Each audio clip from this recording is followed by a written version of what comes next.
"Please, sir. Anything helps. God bless you." The man in the tailored suit didn't even slow down, but the woman behind him did. She stopped dead in her tracks, her briefcase slipping from her fingers.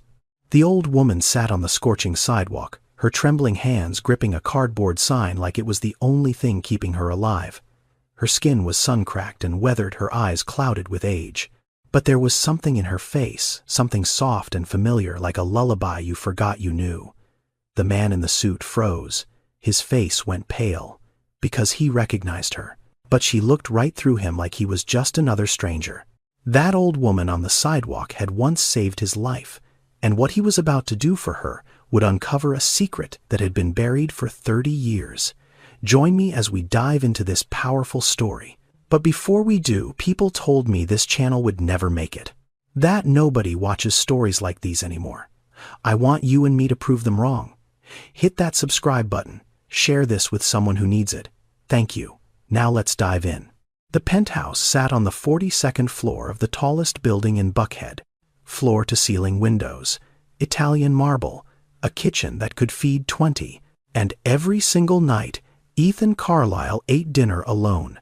At 42, he was one of the most successful men in Atlanta, CEO of Carlisle Development Group, a real estate empire he had built from nothing. His name was on luxury condos, shopping centers, and office towers stretching from Georgia to the Carolinas. His net worth had more zeros than most people could count. Magazines called him a visionary, business journals called him a genius, but nobody called him at night. His phone would ring all day. Investors, lawyers, board members, but after 8 in the evening, silence. The kind of silence that fills a room like fog. The kind that sits on your chest and makes it hard to breathe. Ethan would come home, loosen his tie, and stand in his massive living room, staring out at the Atlanta skyline. The city glittered below him like a sea of diamonds, beautiful, cold, just like his life. He had no wife, no children, no close friends.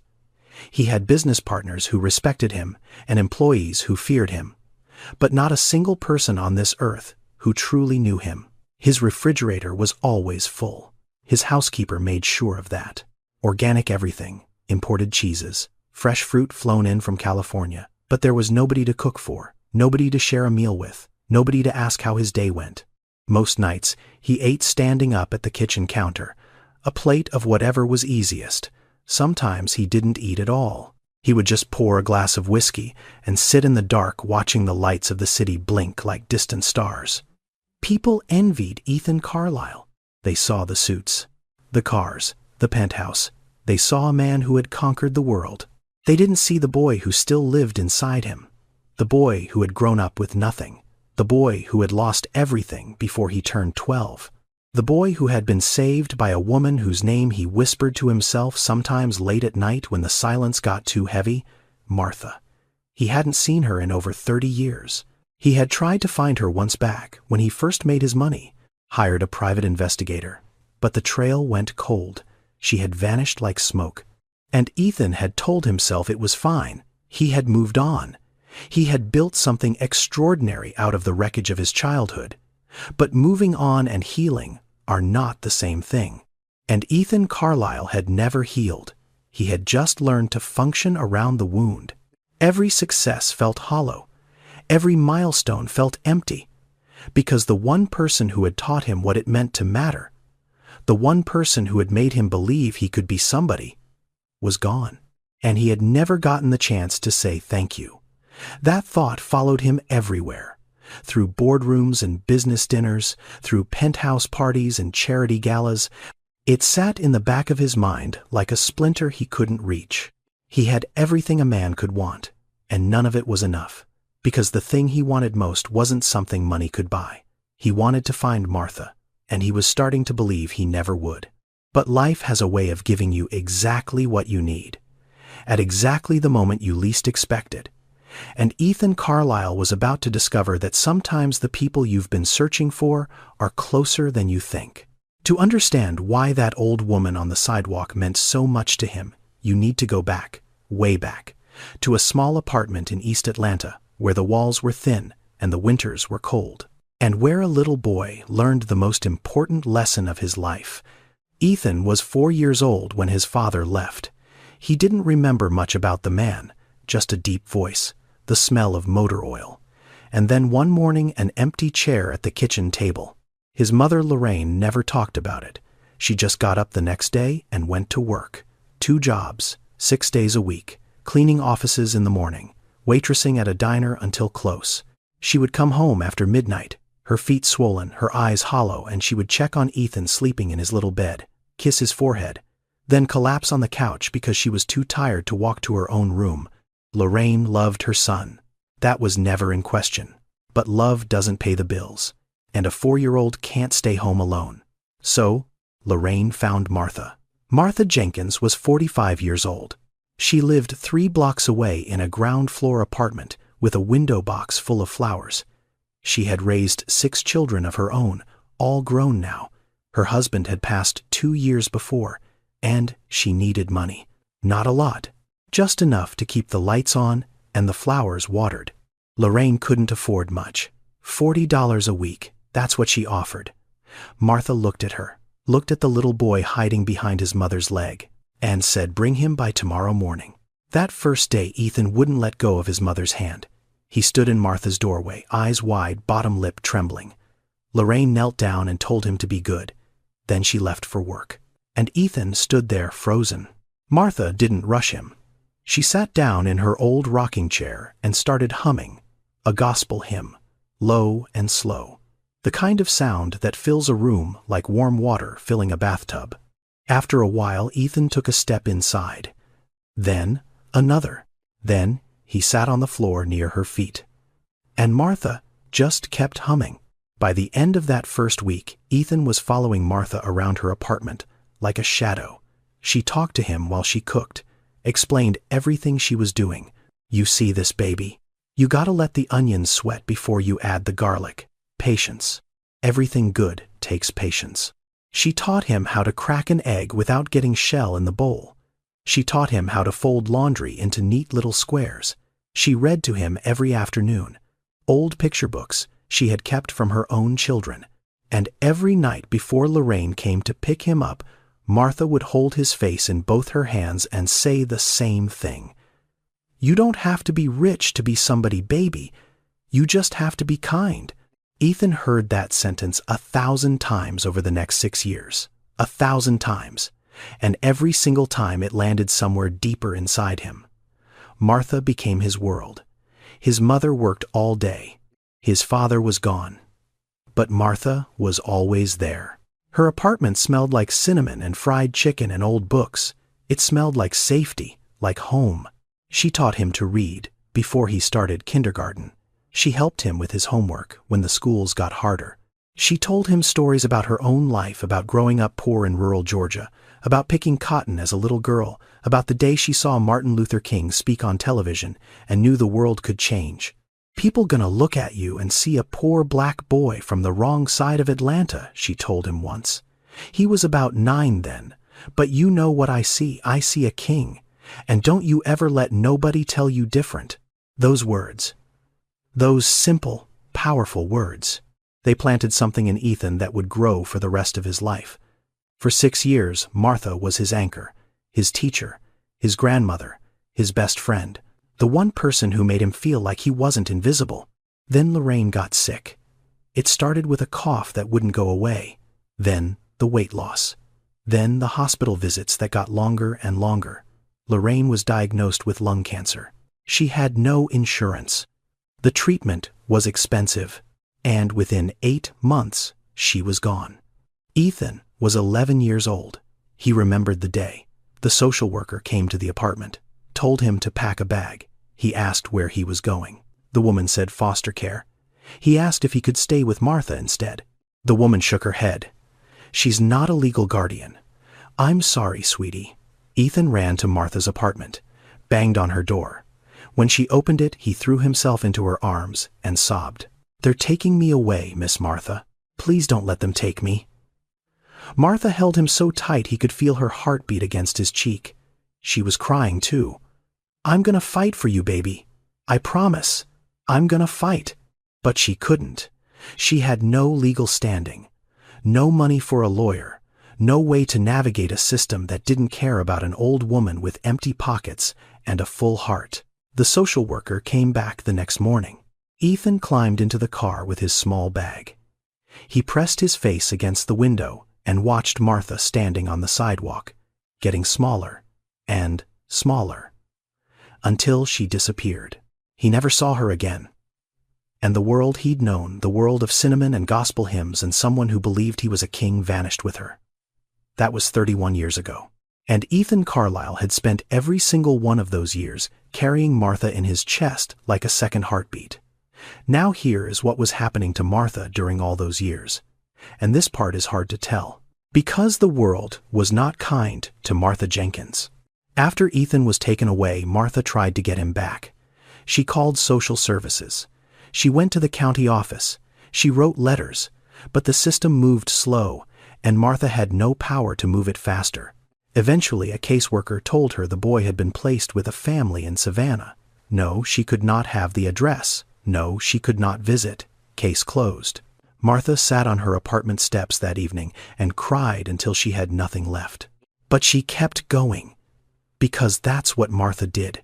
She had spent her whole life keeping going. She found work with another family, then another, then another. For the next 20 years, Martha Jenkins raised other people's children. She rocked them to sleep. She packed their lunches. She wiped their tears and tied their shoes and taught them to be kind. Family after family, child after child, and none of them ever came back to find her. That's the truth about domestic work in America. The women who raise our children, who hold our families together, they are among the most invisible people in this country. Most work without contracts, without health insurance, without retirement benefits. They pour their hearts into other people's homes.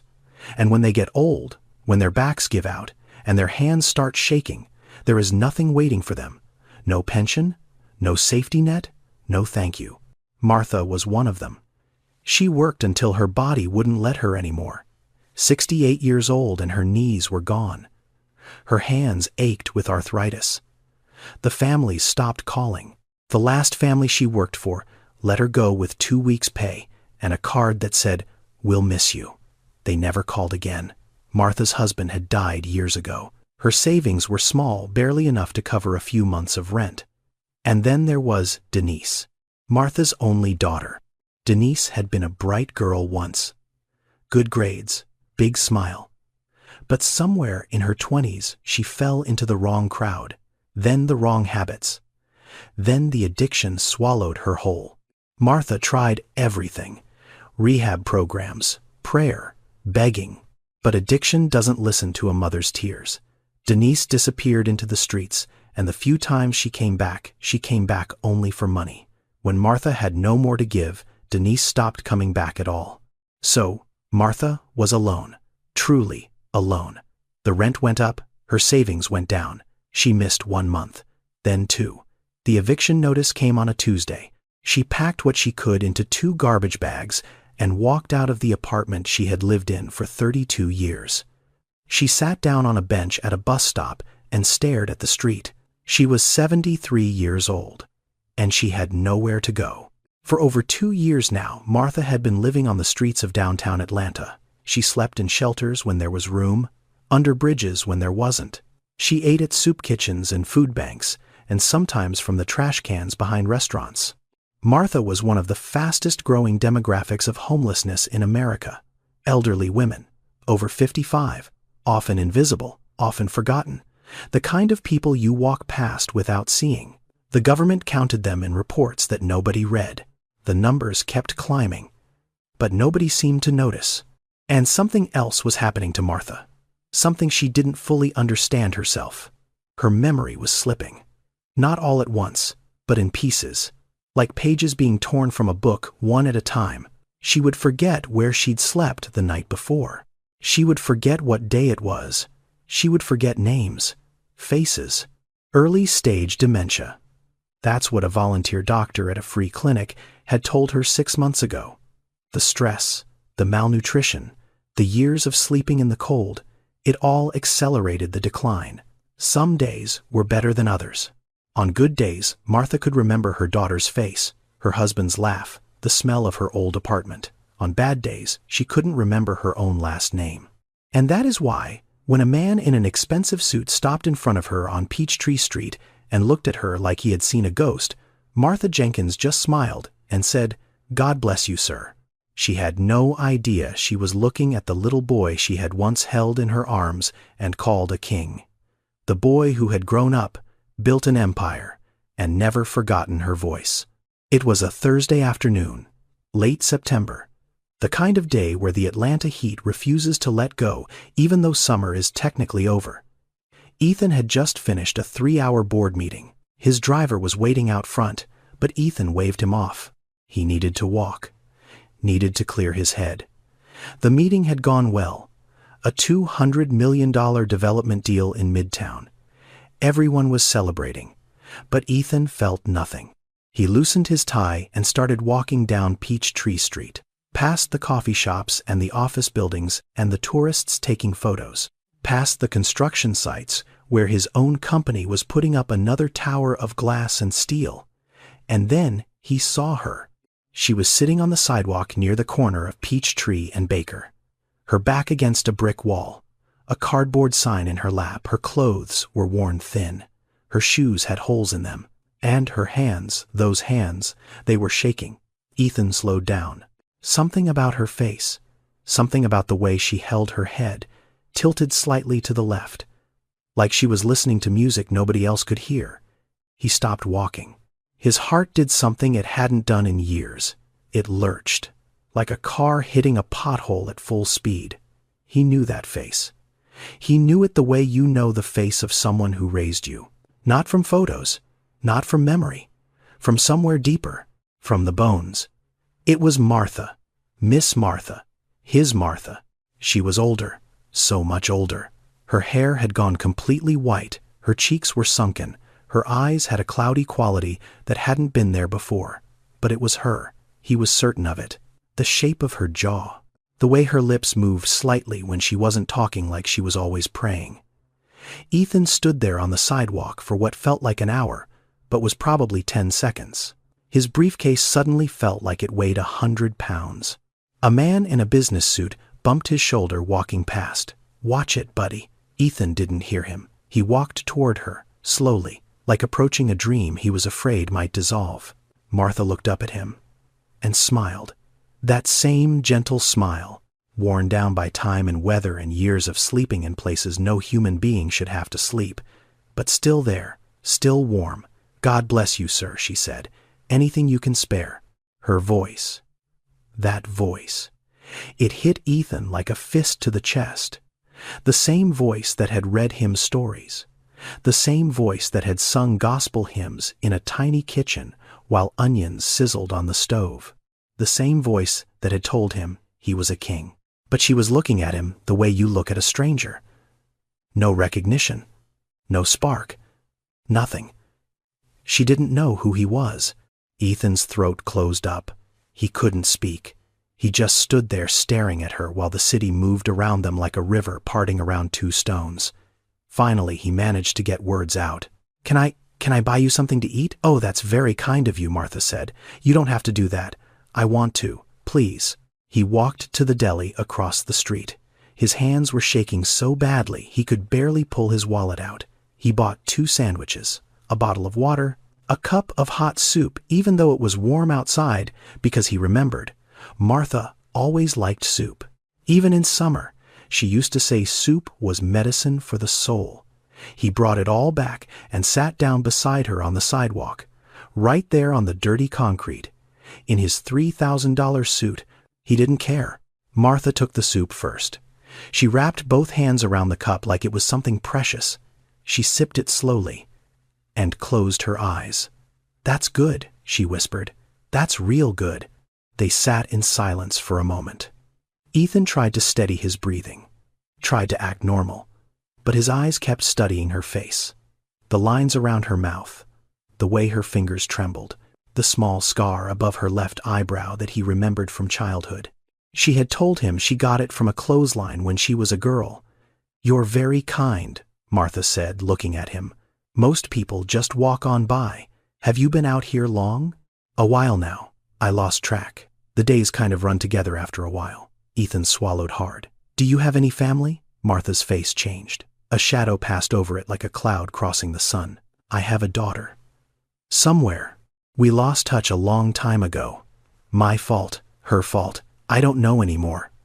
She was quiet for a moment. Then she said something that nearly broke Ethan in half.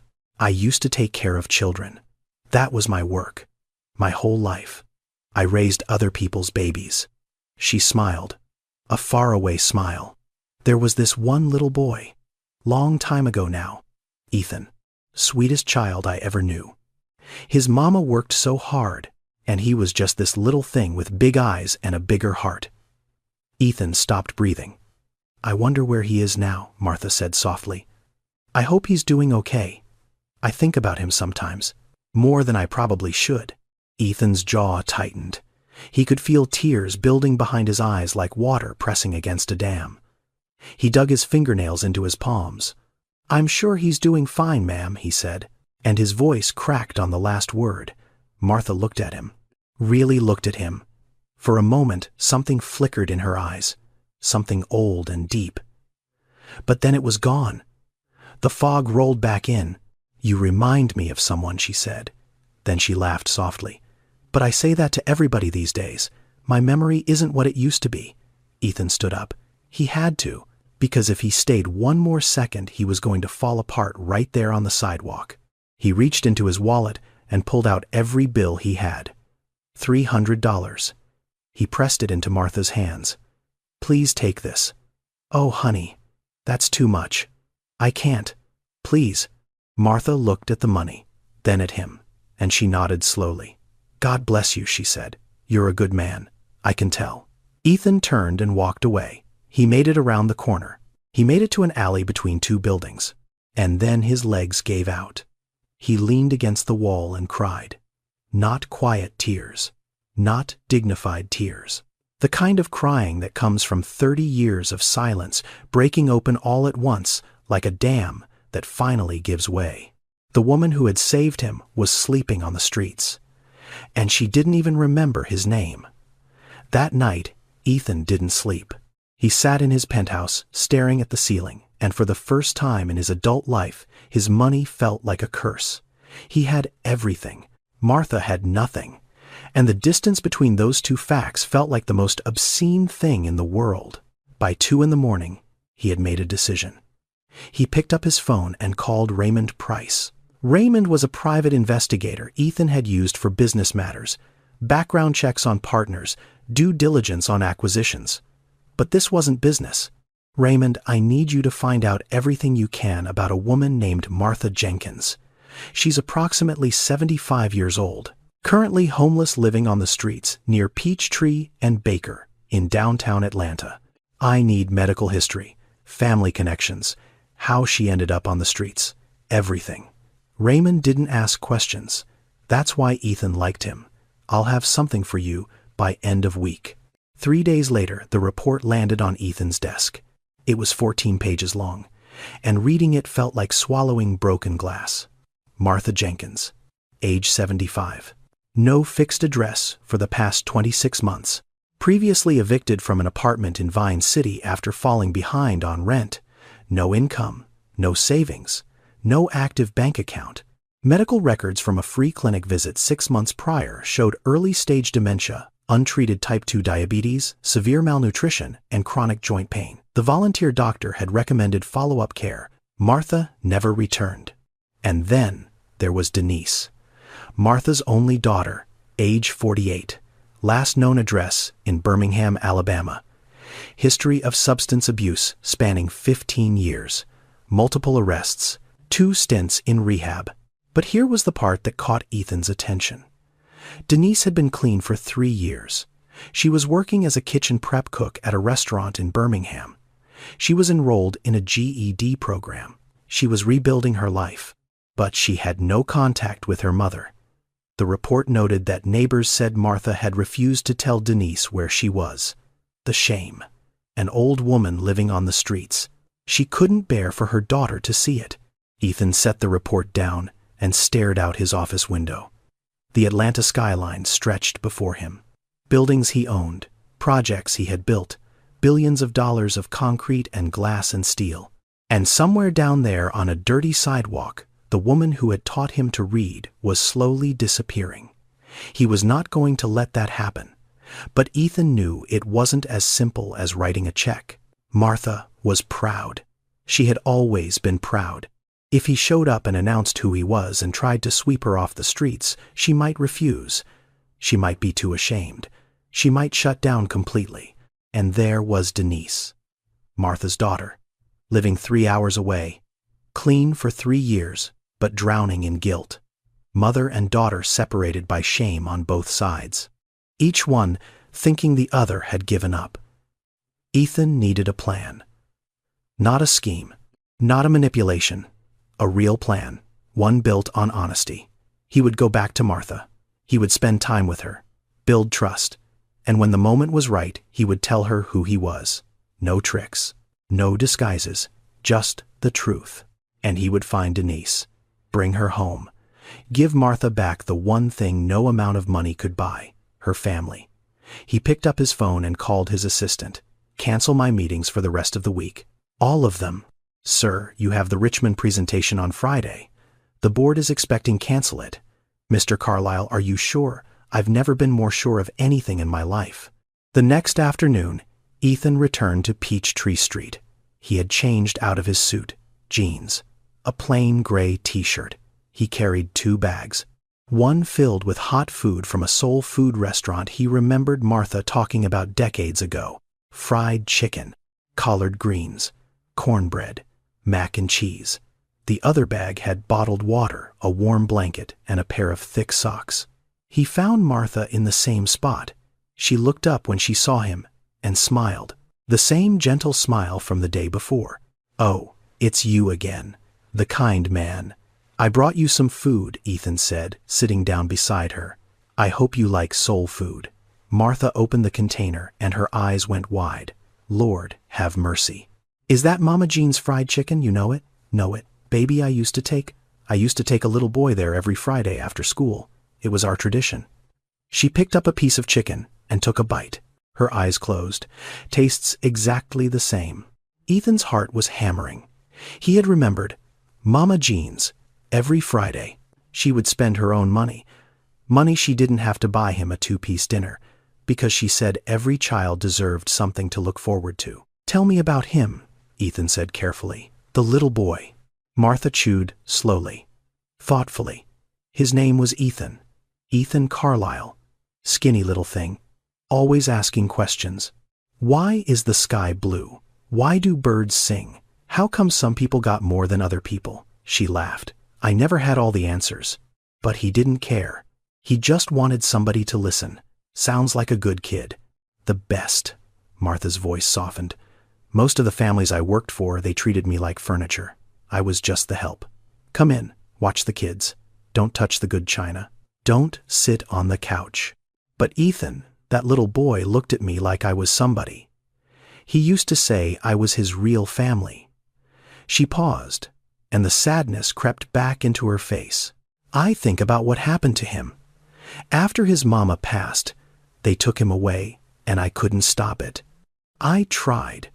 Lord knows I tried. But I had no money, no lawyer, nobody who would listen to an old black woman with empty pockets. She wiped her eyes with the back of her hand. That's the thing about this work, about taking care of other people's children. You give them everything you have, your time, your love, your whole heart, and then one day they're gone, and nobody thinks about what happens to you. There's no retirement for women like me, no pension, no insurance. You just work until your body gives out, and then you're on your own. Ethan was quiet. He let her words sit in the air between them. What about your daughter? He asked gently. Martha's face tightened. Denise. She said the name like it hurt to say it. She had problems, bad problems, the kind that swallow a person whole. I spent years trying to save her, spent every penny I had on programs and treatments. None of it worked. She stared at the sidewalk. You know what the worst part is? I spent my whole life raising other people's children, teaching them right from wrong, keeping them safe, and my own daughter, I couldn't save her. What kind of mother does that make me?" "A human one," Ethan said quietly. Martha looked at him. Something shifted in her expression. That flicker again, like a candle struggling to stay lit in the wind. "You're a good listener," she said. "You remind me of somebody, but I can't quite place it." Ethan almost told her right then. The words were right there, sitting on the edge of his tongue like birds ready to fly. But he held back. Not yet. Not like this. She deserved more than a sidewalk confession. He squeezed her hand gently. "I'm going to come back and see you again. Is that okay?" "I'd like that," Martha said. "I don't get many visitors." Ethan stood up and looked at her for a long moment. This woman, this beautiful, broken, extraordinary woman, she had given him everything when he was small, and the world had given her nothing in return. He walked away, and with every step, the decision solidified inside him, like concrete setting in a mold. He was going to tell her who he was. But first, there was someone else he needed to find. The next morning, Ethan was on a private plane to Birmingham, Alabama. The flight was 45 minutes.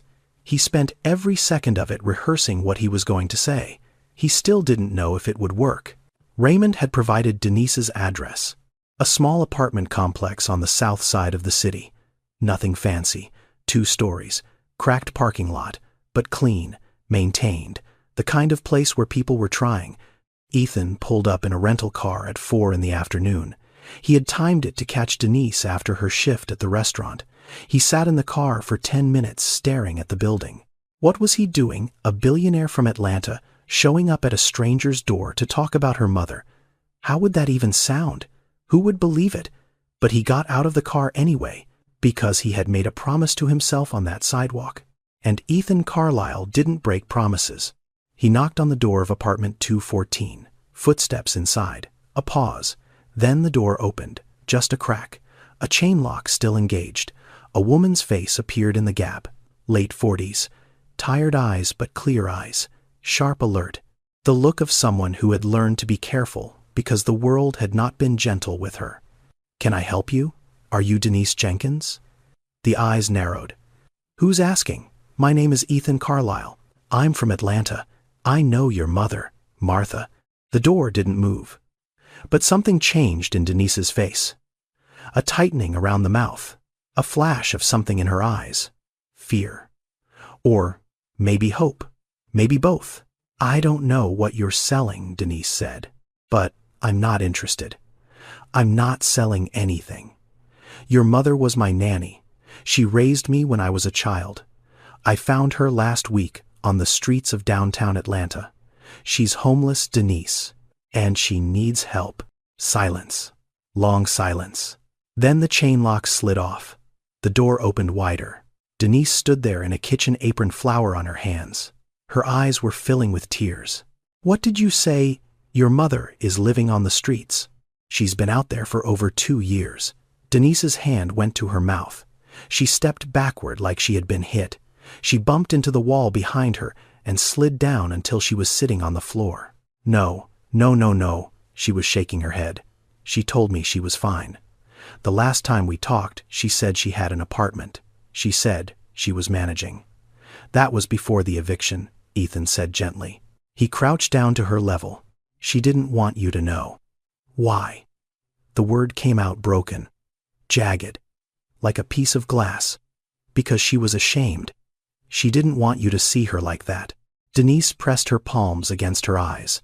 Her shoulders heaved. "I should have checked on her. I should have gone down there. But I was scared. I was so scared she would look at me and see what I used to be. What you used to be is not who you are now. You don't know what I did to her. The things I said. The money I stole. I stole from my own mother to get high. What kind of person does that?" "A person who was sick," Ethan said. "And a person who got better. That's who you are now, Denise. 3 years clean, working, going to school. Your mother would be proud of that." Denise looked at him through wet eyes. "How do you know all this? Who are you?" Ethan sat down on the floor, across from her. Two people sitting on the floor of a small apartment in Birmingham. A billionaire and a recovering addict. Both of them carrying the same weight. Both of them trying to find their way back to the same woman. Your mother took care of me from the time I was 5 until I was 11. She taught me how to read. She taught me how to cook. She told me every single day that I didn't have to be rich to be somebody. I just had to be kind. He paused. She saved my life, Denise. And right now she's sitting on a sidewalk in Atlanta with no food, no medicine, and no family. I'm going to change that, but I can't do it alone. She needs you. She doesn't want to see me. That's not true. She talks about you. She misses you. She blames herself for what happened. She blames herself. Denise's voice broke. It wasn't her fault. None of it was her fault. I was the one who messed everything up. Then, come tell her that. Denise was quiet for a long time. She sat there on the floor, wiping her eyes with her apron, staring at the wall across from her. The apartment was small but neat. A GED study guide on the kitchen table. A calendar with work shifts marked in blue ink. A small plant on the windowsill, green and alive. Evidence of a life being rebuilt. One day at a time. I'm 3 years clean, Denise said finally. 3 years, 2 months, and 14 days. I count every single day, because every day I wake up and I'm not that person anymore, it matters. It matters, Ethan agreed. But every single one of those days I think about my mama. Every single one. And I think about the last time she looked at me, the disappointment in her eyes. I think about that look, and it's worse than any withdrawal I ever went through. Come with me to Atlanta, Ethan said. Come see her. Tell her what you just told me. What if she turns me away? She won't. How can you be so sure? Ethan thought about Martha sitting on that sidewalk, talking about the little boy she once loved, wondering where he was, hoping he was okay. A woman who had lost everything but still had room in her heart to worry about someone else's child. Because I know your mother, Ethan said. And there's not a version of her that exists in any condition, in any place, that wouldn't want her daughter back. Denise closed her eyes. A tear slid down her cheek and landed on the flour-dusted apron. Okay, she whispered. Take me to my mama. While Denise was packing her things in Birmingham, Ethan was back in Atlanta, moving fast. He had 3 days before he planned to bring Martha off the streets, and he wanted everything ready. He didn't buy a mansion. He didn't rent some flashy condo in Buckhead. Instead, he found a small 2-bedroom apartment in a quiet neighborhood in West End. Ground floor. Big windows. A little porch with room for a rocking chair. He chose it carefully. Martha had never lived in luxury. Putting her in a penthouse would feel like dropping her on another planet. She needed something that felt like home. Something warm. Something real. He went shopping himself. Didn't send an assistant. Didn't hire a decorator. He walked through the stores and picked out every single item with his own hands. A set of heavy-bottom cooking pots. The good kind. Cast iron. The kind Martha used to cook with in her tiny kitchen 30 years ago. A wooden cutting board. A spice rack filled with everything he remembered her using. Garlic powder. Paprika. Cayenne. Thyme. He bought bed sheets. Soft ones. The kind that feel like clouds when you've been sleeping on concrete. He bought thick towels and a bathrobe and slippers with rubber soles so she wouldn't slip. And then he went to a used bookstore. He spent an hour going through the children's section until he found them. The same picture books Martha used to read to him. Corduroy. The Snowy Day. Stevie. He bought every copy they had. He placed the books on a small shelf next to the bed. And when he stepped back and looked at them, sitting there, spines cracked and pages yellowed with age, something inside his chest squeezed so tight he had to sit down. What most people don't realize is that homelessness itself accelerates cognitive decline. The constant stress of having nowhere safe to sleep, the malnutrition, the dehydration, the fear. It ages the brain faster than almost anything else. Studies show that people experiencing chronic homelessness develop conditions like dementia at rates far higher than the general population, and they develop them younger. Martha had been on the streets for over 2 years, 2 years of her brain being starved of rest and nutrition and safety. Every day out there had stolen a little more of her memory, a little more of her past, a little more of herself. Ethan was determined to get as much of it back as possible. He called Dr. Angela Simmons, one of the top geriatric specialists in Atlanta. He explained the situation. Dr. Simmons cleared her schedule for the following week. He contacted a nutritionist who specialized in recovery from malnutrition. He arranged for a diabetes specialist. He set up a pharmacy account so Martha's medications would be delivered directly to the apartment. He put fresh flowers on the kitchen table, sunflowers. Because Martha used to keep sunflowers in a jar on her windowsill, he remembered that. He remembered everything. The apartment was ready. The doctors were scheduled. The books were on the shelf, and the pots were in the kitchen, and the sunflowers were on the table. Now came the hard part. 2 days later, Ethan returned to Peachtree Street. This time, he didn't bring food. He didn't bring money. He brought something much heavier. The truth. Martha was in her usual spot. She looked up when she saw him, and that familiar smile spread across her face. There he is, my kind friend. I was hoping you'd come back today. Ethan sat down beside her. His heart was beating so hard he could feel it in his fingertips. He had rehearsed this moment 100 times in his head. But now that it was here, every word he prepared felt wrong. "Miss Martha," he said, "I need to tell you something." "You sound serious," she said. "You okay, honey?" Ethan took a breath, then another. Then he started talking. "When I was 5 years old, a woman taught me how to crack an egg without getting shell in the bowl. She told me you had to be gentle, patient, that everything good takes patience." Martha's smile faded slightly. Something stirred behind her eyes. "When I was 7, that same woman read me a book called The Snowy Day. So many times I had it memorized. I used to pretend the boy in the book was me, walking through the snow, making tracks." Martha's hand went to her chest. "When I was 9, she told me that people were going to look at me and see a poor black boy from the wrong side of Atlanta. But she said she saw something different. She said she saw a king." Martha's lips were trembling now.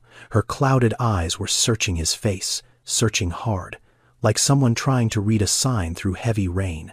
"And every single day," Ethan continued, his voice breaking, "every single day for 6 years, she held my face in her hands and told me the same thing. You don't have to be rich to be somebody, baby. You just have to be kind." The words hung in the air between them like a held breath. Martha stared at him. Her mouth opened, then closed, then opened again. Her hands were shaking. "No," she whispered. "No, it can't be. It's me, Miss Martha. Ethan." Her voice was barely a sound, a breath given shape. "My little Ethan, yes, ma'am." Martha's face crumbled. Not slowly, all at once, like a wall that had been holding back an ocean for 30 years, suddenly giving way. The tears came, and they came hard. Her whole body shook with sobs that sounded like they were being pulled from somewhere deep inside her. "Oh my God! Oh my baby! Oh my sweet baby!" Ethan couldn't hold it together anymore either. He wrapped his arms around her and pulled her close. And they sat there on that dirty sidewalk, a billionaire and a homeless woman holding each other like the world had ended, and they were the only 2 people left. Martha's thin fingers gripped the back of his shirt. She held on like she was afraid he would disappear again, like she was afraid this was a dream, and she would wake up alone on the concrete. "I looked for you," she sobbed. "I called and called. They wouldn't tell me where they took you. I know. I wanted to keep you. I wanted to fight for you, but I had nothing. Nothing." "You gave me everything," Ethan said, and his voice cracked wide open on the last word. People were stopping on the sidewalk now. A woman with a stroller paused and put her hand over her mouth. A delivery man set down his packages and just watched. A teenager, recording something on his phone, lowered it and stood still. Something about the scene made people stop. 2 people clinging to each other on the ground. The raw sound of grief and joy colliding. Martha pulled back and looked at his face. Really looked. She reached up with both trembling hands and held his cheeks, the same way she used to. The same gesture she had made 1,000 times when he was small. "Look at you," she whispered. "Look at what you became. Because of you, Ethan said. All of it. Because of you. They held each other for a long time. Neither one spoke. The city moved around them. Cars honked. People walked. The world kept going. But right there, on that patch of sidewalk, time had stopped. Then Martha pulled back, and the light in her eyes shifted. The joy was still there, but now something else crept in alongside it. Something darker. Shame. She looked down at her clothes. Her torn shoes, her dirty fingernails. She looked at the cardboard sign sitting next to her, and then she looked back at Ethan, at his clean clothes, his healthy face, his expensive watch, and she started to pull away.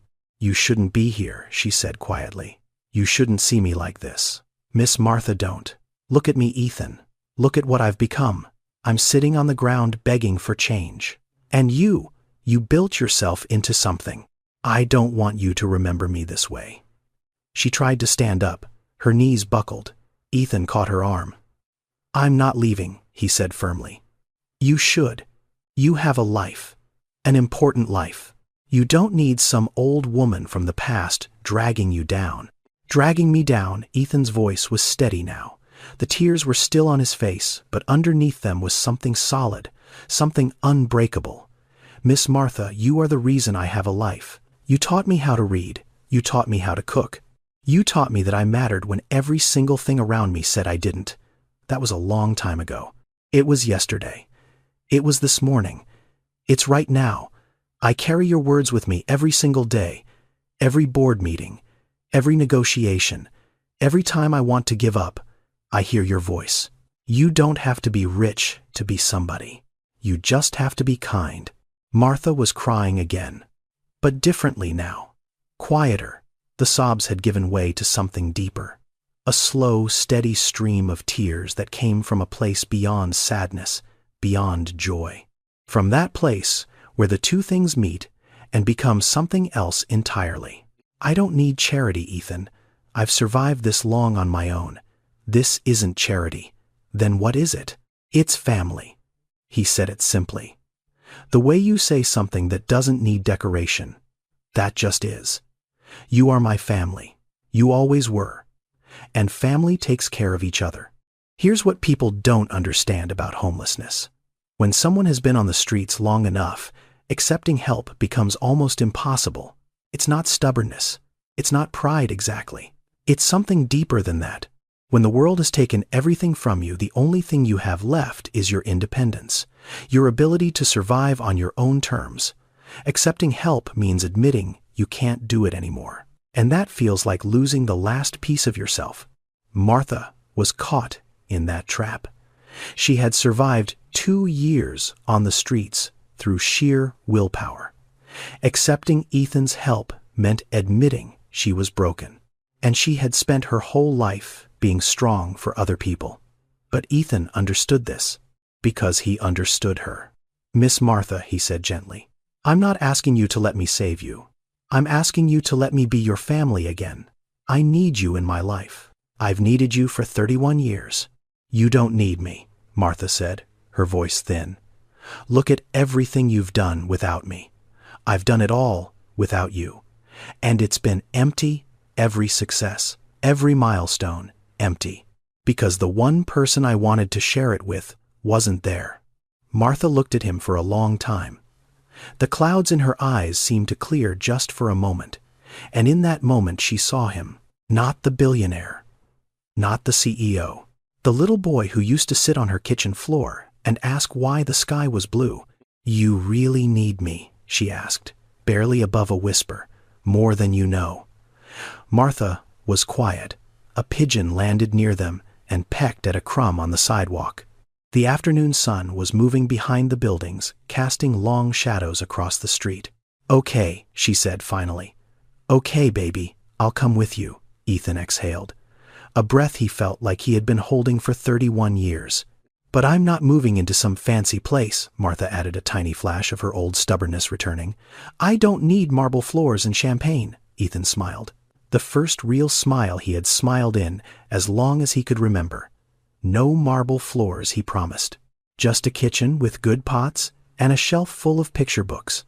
Martha looked at him. And despite everything, despite the dementia and the years and the concrete and the cold, she laughed. A real laugh. The kind that starts deep in the belly and rises up like warm bread.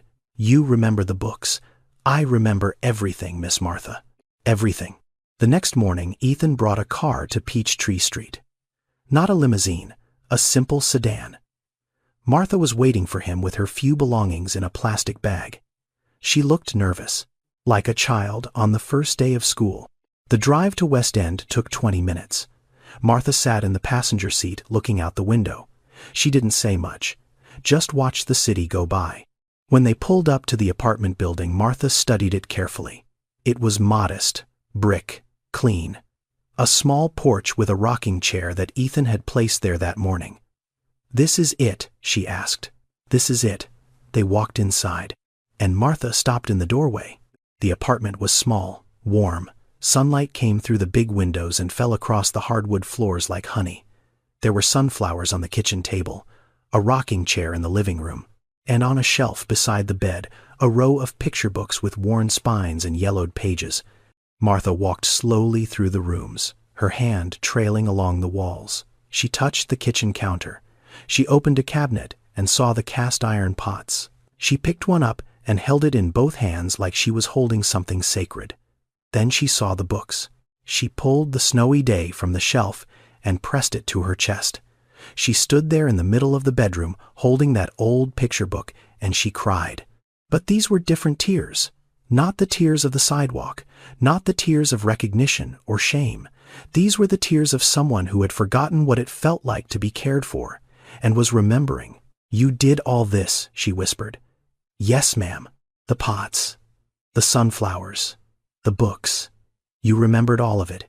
Every bit." Martha sat down on the bed. She ran her hand across the sheets, soft, clean. She looked around the room, and something in her face shifted. The tension she had been carrying in her shoulders for years, the hypervigilance of someone who sleeps with one eye open, began to loosen. "I haven't slept in a real bed in over 2 years," she said softly. "I forgot what it feels like." Ethan sat down beside her. "You're safe now." Over the next few days, things moved slowly. Ethan didn't rush anything. He brought Dr. Simmons to the apartment so Martha wouldn't have to go to a strange hospital. The doctor was gentle, patient. She examined Martha thoroughly and started her on medication for the dementia and the diabetes. She set up a treatment plan. A nutritionist came twice that first week. She worked with Martha on meals, making sure she was getting what her body had been starved of for years: protein, vitamins, iron, the basics that most people take for granted, but that disappear entirely when you're living on the streets. Martha was quiet at first, adjusting. She would sometimes wake up in the middle of the night and forget where she was. She would stand in the hallway confused until the sunflowers on the table brought her back. But slowly, day by day, something began to return, not just her health, her spirit. On the 4th evening, Ethan came to the apartment after work. He was still in his suit, loosening his tie as he walked up to the porch, and before he even opened the door, he smelled it. Onions sweating in butter, garlic hitting a hot pan, the slow, deep scent of chicken simmering in a cast-iron pot. He opened the door, and there was Martha, standing in the kitchen, apron on, wooden spoon in hand, humming a gospel hymn, low and slow. The same sound he had heard on the very first day his mother brought him to her apartment 37 years ago. She turned around and smiled.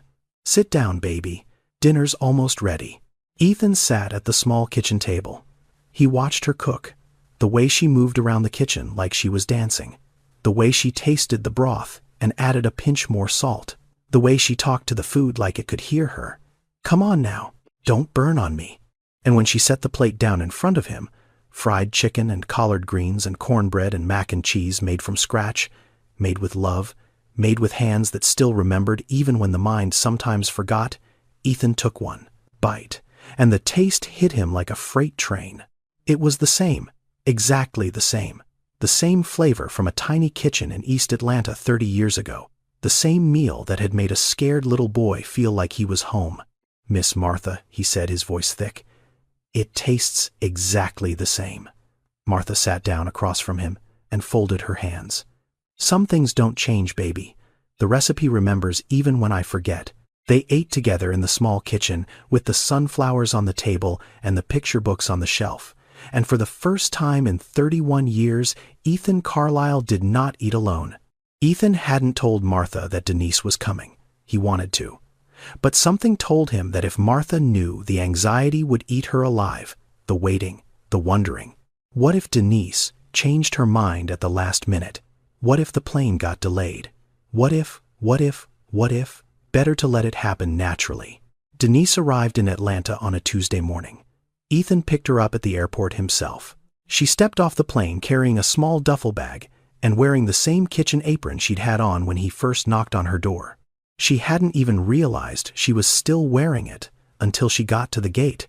The drive to West End was quiet.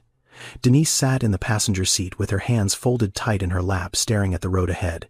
She looked like she was heading to a trial, which, in a way, she was. The trial of facing the person she had hurt most in this world. What if she doesn't want to see me? Denise asked for the third time. She does. You don't know that. I do. They pulled up to the apartment. Ethan turned off the engine. Denise didn't move. She just sat there, gripping her duffel bag like a life preserver. I can't do this, she whispered. Yes, you can. What do I even say? I'm sorry I stole from you. I'm sorry I disappeared for years. I'm sorry I chose drugs over my own mother. Ethan turned to face her. You say whatever your heart tells you to say, and then you let her respond. That's all you can do. Denise closed her eyes, took a deep breath. Then she opened the car door. They walked up the path to the front porch. Ethan could see through the window that Martha was in the kitchen. She was doing what she always did in the afternoons now. Cooking, humming. Coming back to life, one recipe at a time. Ethan knocked on the door. Footsteps inside. The lock turning. The door opening. Martha stood there in her apron, a wooden spoon in one hand, a smile already forming on her face, because she thought it was just Ethan coming for dinner. Then she saw Denise. The spoon fell from her hand and clattered on the floor. The smile didn't fade, it shattered.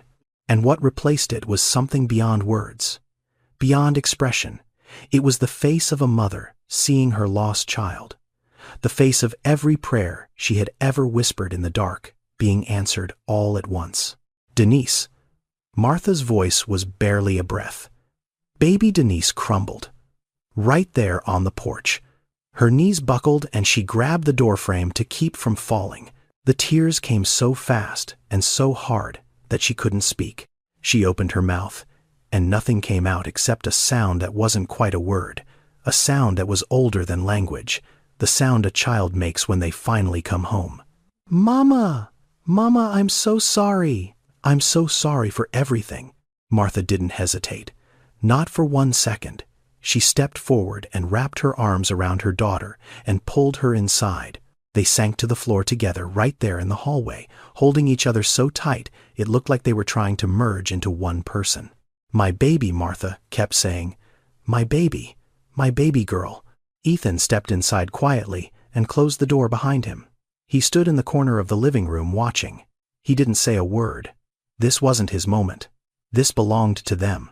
Denise was sobbing into her mother's shoulder. Her words came out in pieces, broken, jagged, like glass she had been carrying inside her for years and was finally letting fall. I stole from you, Mama. I took your money. I took your jewelry. I sold your wedding ring for $40. Martha held her tighter. I said terrible things to you. I told you I hated you. I told you I wished you weren't my mother. Shh, shh. Now. And then I left. I just left. And I didn't come back. And you were out here alone. On the streets. And I didn't even know. Martha pulled back and held Denise's face in both hands. The same way she used to hold Ethan's face. The same gesture she had made 1,000 times for 1,000 different children. But this time it was her own. Look at me, Martha said. Her voice was firm now, steady. The fog in her eyes had cleared. In this moment, she was completely present, completely herself. Denise Marie Jenkins. Look at me. Denise looked up. You came back, Martha said. That's all that matters. You came back. But I don't care about the money. I don't care about the ring. I don't care about what you said or what you did. None of that matters now. What matters is you're standing in front of me. Clean. Alive. Here. Recovery from addiction is not just about the substance. It's about everything the substance destroyed along the way. The relationships, the trust, the years that were lost. Experts say that rebuilding family bonds after addiction takes anywhere from 1 to 5 years, sometimes longer. Sometimes it never happens at all, because forgiveness is not a single act. It's a process, a daily choice to keep choosing love over resentment. Martha had made that choice before Denise even walked through the door. She had made it years ago. Sitting on the sidewalk, lying under bridges, eating from soup kitchens. Even in her darkest moments, Martha had never stopped loving her daughter. She had been angry. She had been heartbroken, but she had never stopped. "How long have you been clean?" Martha asked softly. 3 years, 2 months, and 17 days. Martha smiled. A real smile. The first one in this conversation that wasn't mixed with pain. "You count the days, every single one. Then you're stronger than you know, baby." They sat on the floor for a long time. Denise told her mother everything. The rehab, the relapses, the final time she got clean and knew it had to stick, the job at the restaurant, the GED classes, the small apartment in Birmingham where she was learning how to live like a normal person for the first time in her adult life. Martha listened. She didn't interrupt. She didn't judge. She just held her daughter's hand and listened. "I was so scared to come here," Denise said. "I thought you would hate me. I could never hate you. I'm your mother. And a mother's love doesn't have conditions." Ethan quietly slipped out the front door and sat on the porch. He could still hear them through the open window. The murmur of voices, the occasional sob breaking through, the long stretches of silence that said more than words ever could. He looked out at the quiet street. The afternoon sun was going down. The sunflowers Martha had planted on the porch last week were beginning to bloom. And for the first time since he had found Martha on that sidewalk, Ethan felt like everything was going to be okay. 3 months later, you wouldn't have recognized Martha Jenkins. Her cheeks had filled out. Her eyes were clearer. The trembling in her hands had steadied. Dr. Simmons had put her on a treatment plan for the dementia, and while the condition couldn't be reversed, the decline had slowed dramatically. With proper nutrition, regular sleep, and reduced stress, Martha's brain was recovering what it could. She had good days and bad days, but the good days were starting to outnumber the bad ones. Denise had moved to Atlanta. She found a small apartment 10 minutes from her mother's place. Ethan had connected her with a program that helped people in recovery find stable employment. Not a handout. A hand up. Denise got a job as a prep cook at a restaurant in Midtown. Better pay, better hours. A manager who understood her history and gave her a chance anyway. Every Sunday morning, Denise walked to Martha's apartment. They cooked breakfast together. Eggs and grits and bacon, coffee in mugs that didn't match. They talked about nothing and everything. The weather, a show Martha liked on television, a recipe Denise had learned at work. Small things, normal things, the kind of things that mothers and daughters are supposed to talk about, but hadn't in years. Martha had also started volunteering. Twice a week, she went to a community childcare center in her neighborhood. She didn't get paid. She didn't need to. She just showed up and did what she had always done. She held babies. She read picture books to toddlers. She wiped noses and tied shoes and told every single child that they mattered. The staff at the center loved her. The children adored her. They called her Miss Martha. And every time she heard that name from a small voice, something inside her clicked back into place, like a piece of a puzzle finding its way home. Ethan came to Martha's apartment every Thursday evening. Their tradition? He would bring ingredients, she would cook, they would eat together at the small kitchen table with the sunflowers. And Martha began to remember things. Not everything, not all the time, but in flashes. Bright moments that cut through the fog like sunlight through clouds. One evening, while they were washing dishes side by side, Martha suddenly stopped. "You used to cry when your mama left for work," she said. Every single morning, you'd stand at the window and watch her car drive away. And then you'd come to me and put your head on my lap. And I would hum until you stopped. Ethan's hands went still in the soapy water. He had forgotten that, completely forgotten. But the moment she said it, it came flooding back. The cold window glass against his forehead, the sound of his mother's car engine fading, the warmth of Martha's lap. You remember that.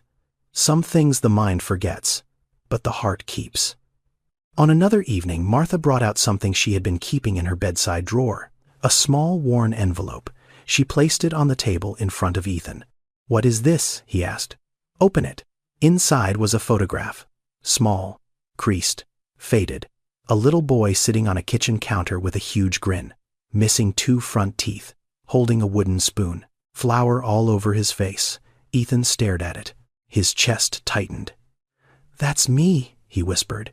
"You were helping me make cornbread," Martha said. "You got more flour on yourself than in the bowl. But you were so proud. You kept this." Cried. "I kept it in my wallet for 20 years. When I lost the apartment, I put it in my shoe so it wouldn't get stolen.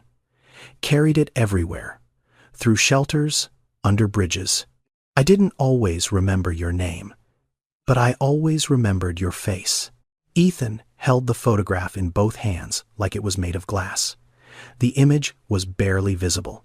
Decades of being folded and unfolded, carried and hidden, pressed against skin and soaked with rain. But the little boy's smile was still there, still shining through the damage. She had kept his photo in her shoe, while she slept on the streets, while she lost her memory, while the world forgot about her. She never forgot about him. "Miss Martha," he said, but he couldn't finish the sentence. He just held the photo and let the tears fall onto the table.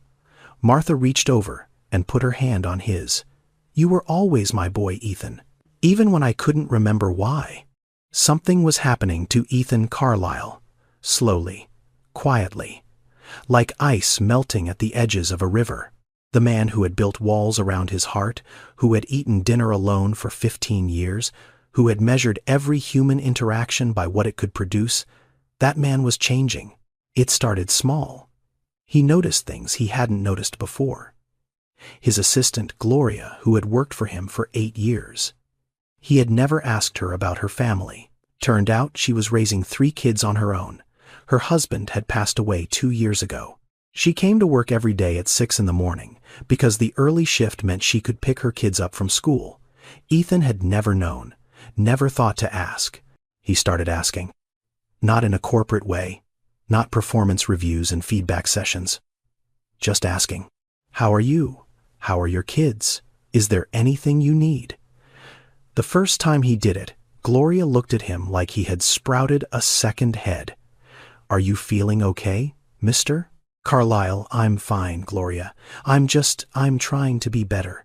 It spread through the company like a warm current. Ethan started a program for employees with caregiving responsibilities, flexible hours, backup childcare, emergency funds for unexpected medical bills. It wasn't a massive corporate initiative. It was just a man who had finally remembered what Martha taught him, that people matter more than profit. And then he decided to go bigger. He sat in his office one evening looking at the photograph Martha had given him, the little boy with flour on his face, and he thought about all the other Marthas out there, all the women who had spent their lives raising other people's children, cooking other people's meals, cleaning other people's homes, and had nothing to show for it when they got old. In America, the vast majority of domestic workers have no retirement benefits, no pension, no employer-matched savings plan. Many are paid in cash, which means no Social Security contributions. The National Domestic Workers Alliance estimates that only about 1 in 10 domestic workers has any form of retirement savings. When they can no longer work, they fall through every crack in the system, invisible in life, invisible in old age. Martha had fallen through those cracks. Millions of others were falling right now. Ethan picked up his phone and called his legal team. "I want to set up a foundation, a real one, fully funded. I want it to provide housing assistance, medical care, and retirement support for elderly domestic workers and caregivers who have aged out of the workforce." There was a pause on the other end. That's going to be expensive, Mr. Carlyle. I don't care. Make it happen. What would you like to call it? Ethan looked at the photograph one more time. The Martha Foundation. That evening he drove to Martha's apartment. She was on the porch in her rocking chair, watching the sunset paint the sky in shades of orange and pink. Denise was inside, making tea. Miss Martha, I have something to tell you. Sit down, baby. You look like you've got a lot on your mind. He sat in the chair beside her. I'm starting a foundation, a charity. It's going to help women like you, women who spent their lives taking care of other people's families and got nothing in return. Housing, medical care, a safety net, so that nobody else ends up where you ended up. Martha was quiet. She rocked slowly in her chair. The sunset reflected in her eyes. What are you calling it? The Martha Foundation. Martha stopped rocking. She turned to look at him, and her face did that thing again. That thing where it seemed to hold everything at once. Joy and sadness and gratitude and disbelief, all layered on top of each other like sheets of glass. You named it after me. There's nobody else I'd rather name it after. Martha's eyes filled with tears. She reached over and took his hand, held it tight, the way she used to hold it when she walked him to school 37 years ago. You're still that same sweet boy, Ethan, she said softly. You always were. On a Thursday evening in late November, Ethan pulled up to Martha's apartment. The air was cool, the kind of cool that makes you grateful for warm places and warm people. He could see the light on in the kitchen before he even got out of the car, and he could smell it through the cracked window. Fried chicken, collard greens, cornbread rising in the oven, the same meal, always the same meal. And it never got old. Denise opened the door. She was wearing an apron, flour on her hands. She had been helping Martha cook, something she had never done as a child, but was learning now, making up for lost time. She's been cooking since 3 o'clock, Denise said with a smile. Wouldn't let me do anything except peel the potatoes. Ethan walked into the kitchen. Martha was standing at the stove, stirring something in her cast iron pot, humming that same gospel hymn, low and slow. The sound that had been the backdrop of his childhood. She turned around and smiled. There he is. Right on time. Sit down, baby. It's almost ready. The table was small. 3 chairs, 3 plates, 3 mismatched glasses. Nothing fancy, nothing expensive. But as Ethan sat down and looked at the 2 women in this kitchen, he realized something. This was the richest table he had ever sat at. Martha still had her bad days. Mornings where the fog rolled in and she couldn't remember what month it was. Afternoons where she called Ethan by his mother's name. The dementia hadn't gone away. It was still there underneath everything, like a tide that pulled back but never disappeared. And Denise was still healing, still counting her days, still waking up every morning and choosing to stay clean, still carrying the weight of everything she had done, even as she learned to set it down. Nothing was perfect. Nothing was fixed. But they were here, together, and that was enough. Martha brought the food to the table. She sat down and reached out both hands. Ethan took one. Denise took the other. Martha bowed her head. Lord, thank you for this food. Thank you for bringing my children home, both of them. When she looked up, her eyes were clear, fully present. And she looked at Ethan with the same expression she had given him 1,000 times in that tiny apartment in East Atlanta. You don't have to be rich to be somebody, baby, she said. You just have to be kind. Ethan squeezed her hand. You made me rich, Miss Martha, long before I made my first dollar. Martha smiled. Denise wiped her eyes with her apron, and the 3 of them ate dinner together in the small apartment with the sunflowers on the table and the picture books on the shelf. The people who raise us, the nannies, the caregivers, the grandmothers, the neighbors who step in when nobody else will, they are the most important people in our lives, and they are almost always the ones we forget. They work in our homes. They hold our children. They shape the human beings we become. And when their work is done, when their bodies give out and their savings run dry, the world looks the other way. But their fingerprints are on everything we are. Every act of kindness we show. Every moment of patience we practice, every time we choose love over indifference, that came from someone who probably never got thanked. Don't wait. Don't wait until it's too late to find them. Don't wait until they're sitting on a sidewalk with a cardboard sign. If there is someone who shaped you, someone who loved you when they didn't have to reach out, today. Not tomorrow, today.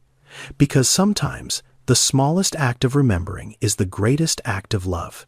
Now I want to be real with you for a moment. This story is fictional. Ethan is not a real person. Martha is not a real person. But the problems in this story are very real. Elderly homelessness in America is rising every year. And the women who spend their lives as domestic workers, nannies, housekeepers, caregivers, the vast majority of them, retire with nothing. No pension, no savings, no safety net. That is not fiction. That is fact. I wrote this story because I believe the people who raise us deserve to be remembered. Not just in our hearts, but in our systems, in our laws, in the way we build a society. Whether it was a nanny, a grandmother, a neighbor, or a teacher, someone shaped who you are. Someone gave you their time when they could have given it to someone else. And that gift, that invisible, unpaid, unrecognized gift, it changed the course of your life. If you want to learn more, or help look into organizations like the National Domestic Workers Alliance, look into your local programs for elderly homelessness. Even a small donation or a few hours of volunteering can make a difference. And if there is someone in your past who loved you like Martha loved Ethan, find them, call them, tell them what they meant to you. You might be surprised how much it means to hear it. If this story moved, you share it with someone who needs to hear it. Thank you for watching. If you enjoyed this story, please like, subscribe, and share it with someone who needs a reminder that kindness matters. See you in the next one. Love you.